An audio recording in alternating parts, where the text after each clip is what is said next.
ilmu urip ya. Karya Pak Novel. Syarat hidup nomor 1, ojo mikir. Selesai. Syarat hidup nomor 1, ojo mikir. Nanya, pernah puyeng ngadepi kehidupan? Pernah atau berapa kali atau bahkan sering gitu kan ya? Puyeng itu gara-gara apa? Mikir. Nah, berarti kan mikir salah tuh. Karena mikir jadi puyeng. Betul. Coba jenengan makannya kan makanan yang sehat toh, bersih ya.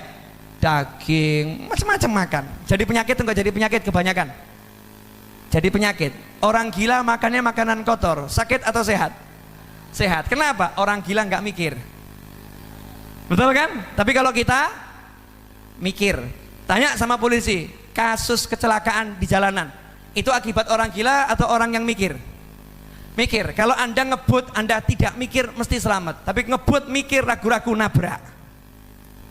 Ragu-ragu nabrak. Makanya orang gila nyebrang itu hampir nggak pernah ketabrak. Orang waras nyebrang banyak yang ketabrak. Kenapa? Orang gila nyebrang nggak pakai mikir, mau nyebrang saja. Gila. Hasilnya, subhanallah, yang lain ngerem, yang lain menghindar, dia selamat. Karena dia nggak mikir. Nah, kenapa orang gila taat aturan Allah? Hidup jangan mikir. Kenapa jangan mikir? Karena sudah dipikirkan oleh Allah yang maha memikirkan. Ngapain ikut campur mikir? Jelas? Jadi apa? Ojo mikir. Lah penjabaran ojo mikir. Penjabarannya. 1, saya mau nanya. Saya kesini datang sendiri atau diundang saya? Diundang, betul. Begitu datang ditaruh di mana? Di sini atau dimasukkan kamar? Masukkan kamar, so istirahat. Betul kan ya? Disuguhin. Kenapa disuguhin? Karena saya diundang. Bapak Ibu diundang, ini di depan diundang, dikasih suguhan. Betul atau betul? Disiapkan kursi untuk duduk. Betul. Sekarang saya mau nanya, yang ngundang jenengan ke muka bumi siapa? Yang nempatkan Anda, nempatkan saya di bumi ini siapa? Siapa yang nempatkan? Nah, kalau kita di sini aja dimuliakan sama yang ngundang, betul kan? Lah yang ngundang kita siapa? Nanya, yang ngundang kita siapa di muka bumi? Yang meniupkan ruh itu di muka bumi ini jadi manusia siapa? Yang datangkan kita ke muka bumi siapa? Lah kira-kira Allah jamin enggak kehidupan kita di muka bumi? Lah kenapa Anda masih mikir dan ragu? Kurang ajar kan? Wa ma min dabbatin fil ardi illa 'alallahi rizquha. Beb, nyatanya banyak yang susah gara-gara dia menyalahi aturan, mikir. Enggak boleh mikir, jalan aja hidup ini, jangan dipikir. Contoh ya. Contoh sederhana. Allah udah nyiapkan semuanya. Ya, kita nggak usah mikir. Kalau kita mikir jadinya nggak bagus. Begini loh ya. Misal saya datang gini. Nah, Beb, ini ada tempat istirahatnya enggak, Beb? Tempatnya royet enggak? Zen enggak tempatnya?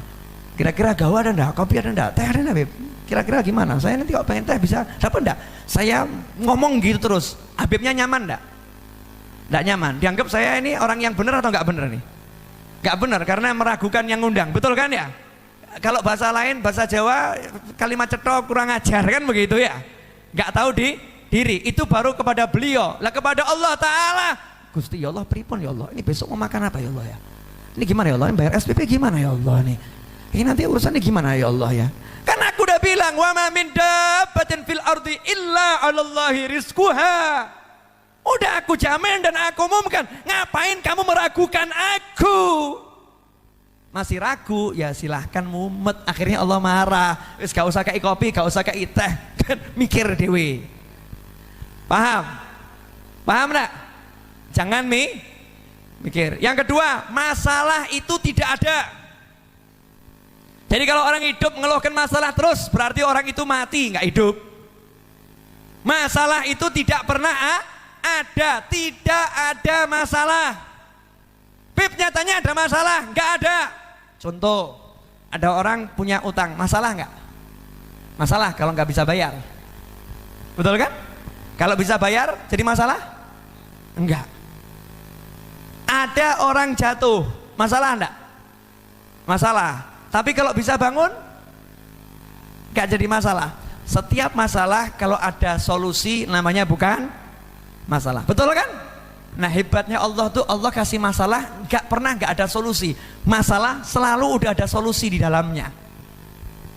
Fa inna ma'al usri yusron, inna ma'al usri yusra. Setiap masalah itu ada solusi. Dan hebatnya bukan cuma itu, masalah plus solusi plus rezeki. Jadi kalau datang masalah itu selalu ada rezeki di dalamnya. Bingung? Loh, saya nggak asal ngomong ini. Jadi mulai nanti kalau kepleset bilang alhamdulillah rezeki mau datang. Ya. Dalilnya mana? Wa may yattaqillaha yaj'al lahu makhraja wa yarzuqhu min haitsu la yahtasib. Masalah. Wa may yattaqillaha yaj'al lahu makhraja, Allah beri solusi untuk masalahnya. Wa yarzuqhu, dan Allah memberinya rezeki dari arah yang nggak pernah bisa dia pikir. Lalu Allah aja udah ngasih tahu rezekimu tuh nggak bisa kamu pikir, kok kita gaya mikir? Kan nyalahi aturan Allah. Paham ya? Jadi ada masalah, ada solusi, ada rezeki. Satu paket. Syaratnya cuma satu. Awal tadi jangan mikir, tapi ngapain? Zikir. Wa ma khalaqtul jinna wal insa illa liya'budun. Enggak usah mikir, salat. Baca Al-Qur'an. Cari ilmu. Senangkan orang tua. Senangkan anak.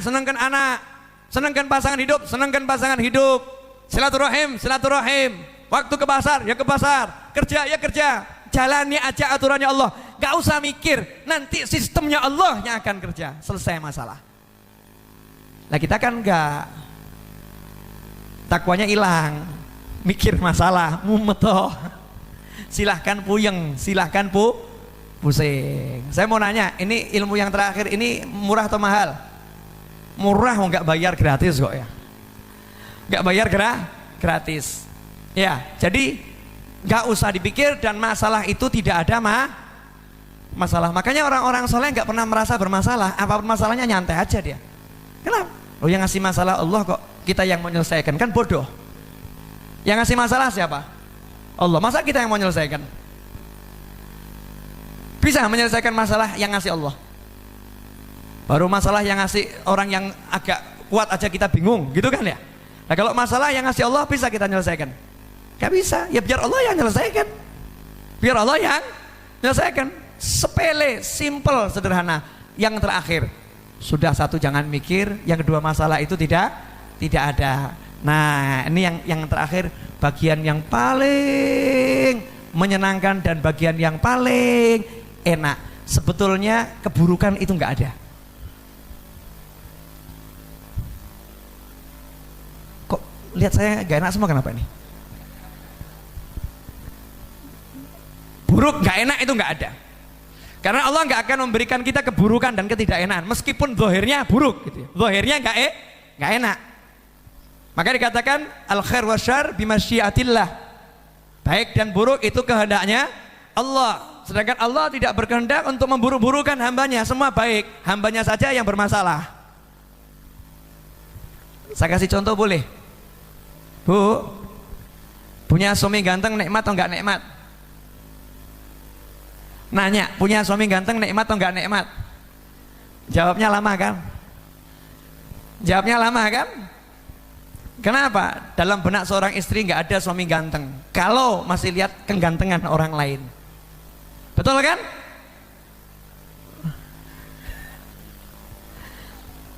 Seganteng-gantengnya suami Anda kalau lihat saya kalah ganteng. Misal gitu ya.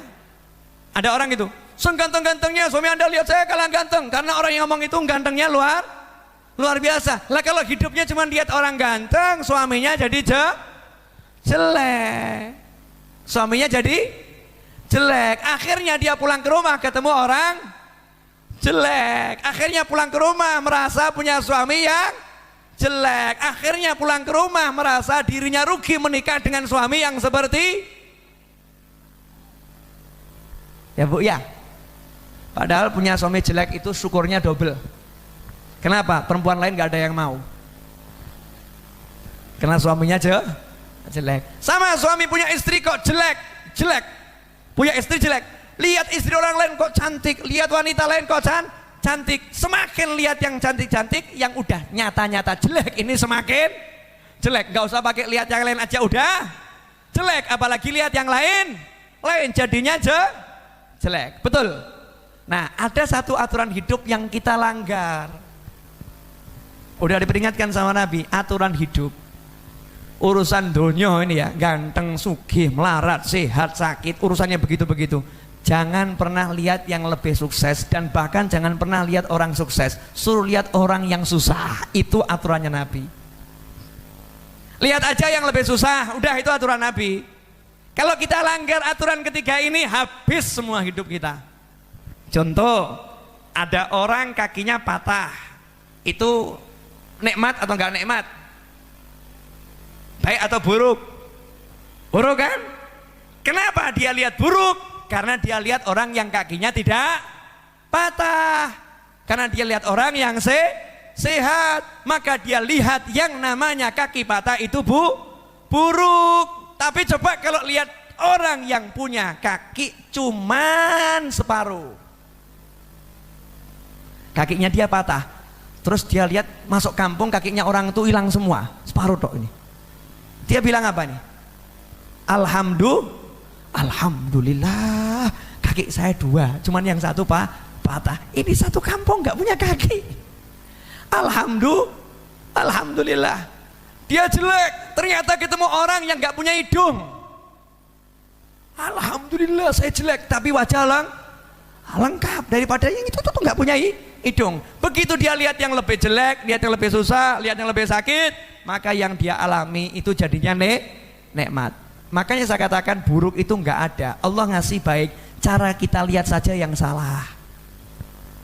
Cara lihatnya salah. Urusan dunia jangan lihat yang atas, lihat yang bawah. Maka nunduk terus urusan dunia ini.